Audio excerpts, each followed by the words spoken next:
എല്ലാം വിറ്റ് മുടിക്കുന്ന പിശാച് അതൊരു മുടിയൻ പിശാചാണ്. സ്ഥലം വിൽക്കും, സാധനങ്ങൾ പെറുക്കി വയ്ക്കും, കള്ളുകൂടിയും വിൽക്കലും തുടങ്ങിക്കഴിഞ്ഞാൽ പിന്നെ വീട് മുടിക്കാനൊന്നുമില്ല. പല വീടുകളിലും ചെന്ന് കഴിയുമ്പോൾ സാധനങ്ങൾ പോലുമില്ല. ഇങ്ങേയറ്റം കുട്ടികളുടെ പുസ്തകം കൊണ്ട് നടക്കുന്ന സാധനം പോലും വിറ്റ് അതിൻ്റെ പാത്രം ഇതില്ലേ, ബുക്ക് കൊണ്ട് നല്ല അലൂമിനിയത്തിൻ്റെ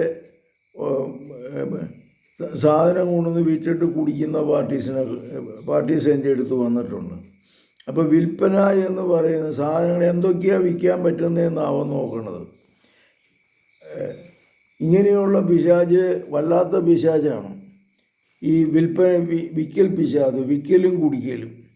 കർത്താവ് ഈ മക്കളെ അങ്ങയുടെ സന്നിധിയിൽ സമർപ്പിക്കുന്നു. ഇതിൽ നിന്ന് മോചനം കിട്ടണമെങ്കിൽ ആദ്യം അവൻ്റെ വരവ് ചെലവ് കണക്ക് എഴുതി ജീവിതത്തിനൊരു ശൈലി രൂപാന്തരപ്പെടുത്തിയെടുത്ത് സാധനങ്ങൾ വിറ്റുമുടിക്കുന്ന സ്വഭാവത്തിൽ നിന്ന് മോചനം നേടി മദ്യപാനവും പുകവലിയും മറ്റ് ദുശീലങ്ങളും ഉപേക്ഷിച്ച് ജീവിതത്തിലൊരു മാറ്റം വന്നു കഴിഞ്ഞാൽ ഈ വിൽക്കൽ നിൽക്കും.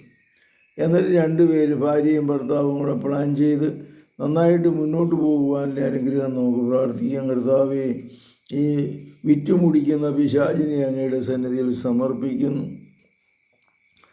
പിന്നെ കർത്താവെ അനുഗ്രഹിക്കണമേ, സുഖപ്പെടുത്തണമേ. വലിയ വീട് വിറ്റ് അവസാനം ചെറിയ വീട് വാങ്ങി, ചെറിയ വീട് വിറ്റ് പിന്നെ ഓലപ്പരിയായി, ഓലപ്പരയെന്ന് പിന്നെ കനാൽ വണ്ടയിലേക്കായി. ഇങ്ങനെയുള്ള മക്കളെ അങ്ങയുടെ സന്നിധിയിൽ സമർപ്പിക്കുന്നു. ഇവരെ സുഖപ്പെടുത്തണമേ, ശക്തിപ്പെടുത്തണമേ. ഇവരുടെ പൈശാചിക ബന്ധനത്തിൽ നിന്ന് മോചനം നൽകണമേ.